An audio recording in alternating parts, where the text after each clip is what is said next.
You're back live with us tonight on In Focus. Thanks for staying on. Former DA leader Mmusi Maimane will run as a presidential candidate in the 2024 elections. The new political outfit's identity is yet to be announced. For more on this, we're joined now by the New Formation's co-founder, Nobuntu Hlazo-Webster, to get more sense of what this platform is all about. Nobuntu, good evening, and thank you very much for your time and coming in tonight. Many look at the One South African movement as an idea of independence, and they're going, these guys said they'd never form a political party. Yes. Why are they changing now? Why are you forming why are you going the political party route when all along you've been saying the independent candidate is the way to go? Good evening, and thank you so much for having us, Thabo. The independent candidate route is still the way to go. This formation is very much still about that, and actually the fight for electoral reform doesn't stop. The One South Africa movement will continue to fight the fight for electoral reform and for independent candidates to be able to fully participate in the elections. But this formation is an umbrella body that will enable independent candidates to be able to aggregate their power, to be able to aggregate their influence come 2024. As it stands now, what you might know is that with regards to electoral reform, what we anticipate and what we're likely to see with the new law that will come into effect is that it won't benefit independent candidates fully. It will in fact give gain to political parties.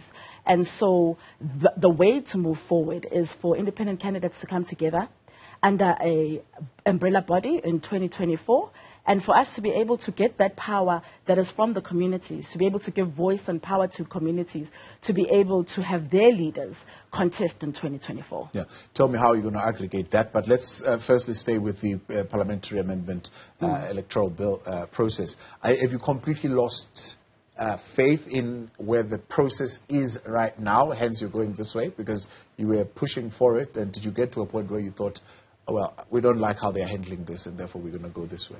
Certainly haven't given up.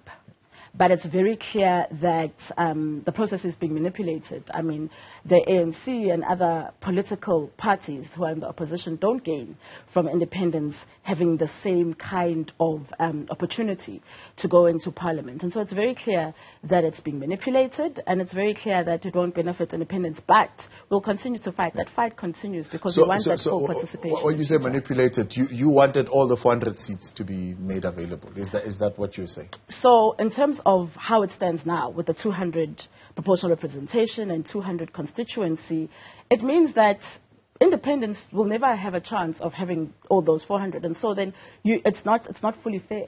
It's not a fully fair election as per the constitution.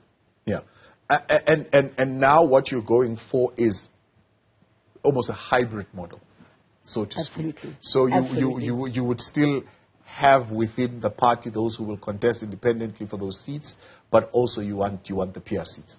Absolutely. So the way that this would run is that you would have the public representation, the proportional representation, because you have candidates that are from communities, you have candidates that are independent, but they are formed as part of this one brand, as part of this one political brand, and they can contest on the ballots as part of this one political brand. We then contest in 2024, and we're able to get the public representation seats come 2024. How does that work? Because I was reading and I'm thinking, this is really confusing. Is the model that you're still working out? Do you know the modalities of it? How does it work? So, for example, you're saying you can have somebody who decides, I'm for the Ganja party, so my whole push is for the people who want the legalization of marijuana, or I am for the colored community, and my identity is to support the colored communities, all falling under one umbrella. And when I go to vote, I vote for that one party with these different kind of standpoints. How does it work? It's really confusing. So there's values that we've all got to agree to. There's agreements that we all have to come into, and we have to align on the values. One of the anchoring values of this platform is Ubuntu. And if you think about it, if you think of the subset of values that are formed from Ubuntu, what you realize is that actually there'll always be transparency. is that there will always be dignity for community. There will always be dignity for people when you apply Ubuntu. And so we're going to ensure that we all align on those subsets of values. We're going to ensure that there are disciplinary processes and that there are standards, that everybody who is participating, who's an independent candidate, is held by come 2024 and beyond. Yeah, but there's still a president. There's still a leader. There's still a leader. There's still a leader. Mmusi Maimane is a leader, and you know, we are contesting with him and fully behind him for presidency come 2024. Yeah. Why do you still need to have a president? Because every single formation still needs to have a president, because also the country runs in that way. So when we get to 2024, we need to know which candidate we would want to run as president, as independent candidates. This is the system of the country, but also this is how you carry out a vision in any formation. Yeah.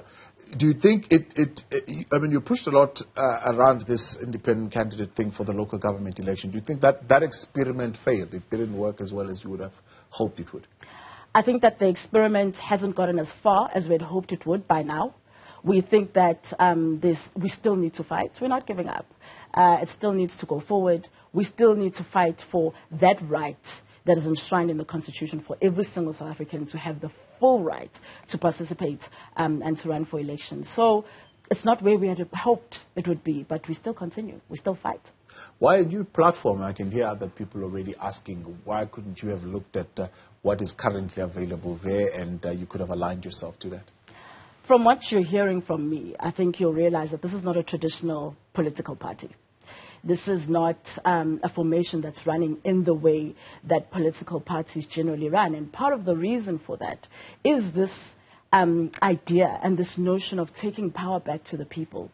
When people are able to have candidates that come from their own communities, they then have the power back in their own hands.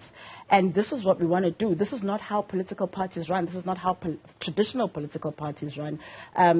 And, you know, in the model that we're actually developing and we've developed, we want to avoid factionalism, for instance. We want to be able to, if Thabo's a candidate and he's now in parliament and he's now not representing us and he's not accounting to us, we need to be able to, as a community and as the constituency that put him there, file a motion of no confidence against him and bring him out. And so currently, the way traditional political parties run, you can't do that.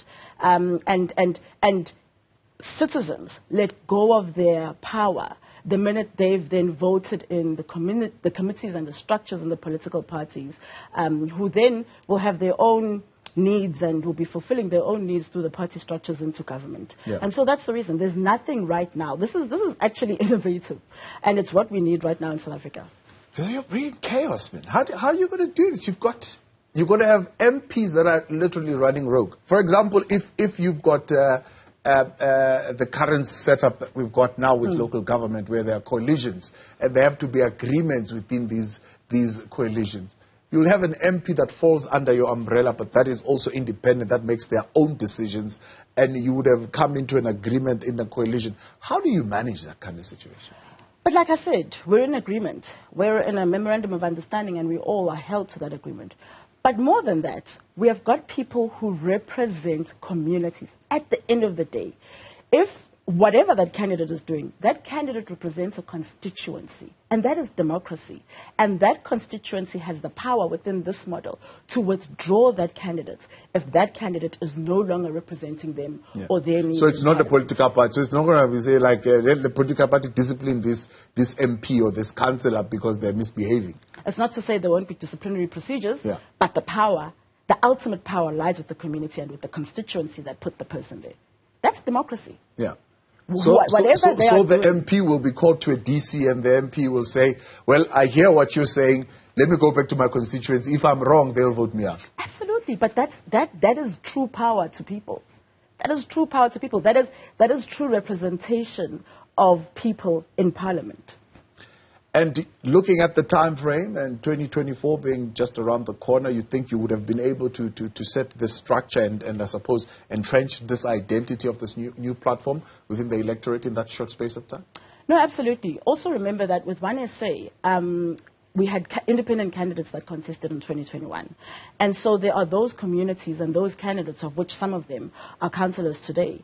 And this started 2 years ago. So this is a continuation of that. It's a transition getting to 2024. So remember that there are communities, there are constituencies, there are leaders that are already on the ground. It's a matter of growing that, and it's a matter of entrenching the brand. But absolutely, we're ready for 2024. Nobuntu, appreciate your time. Thanks for coming on. Thank you for having me. New platform yet to be named, and will be given the identity of it, I suppose, as it launches, and we'll get more details on that. In Focus continues in a moment with the What's Making News Tonight series.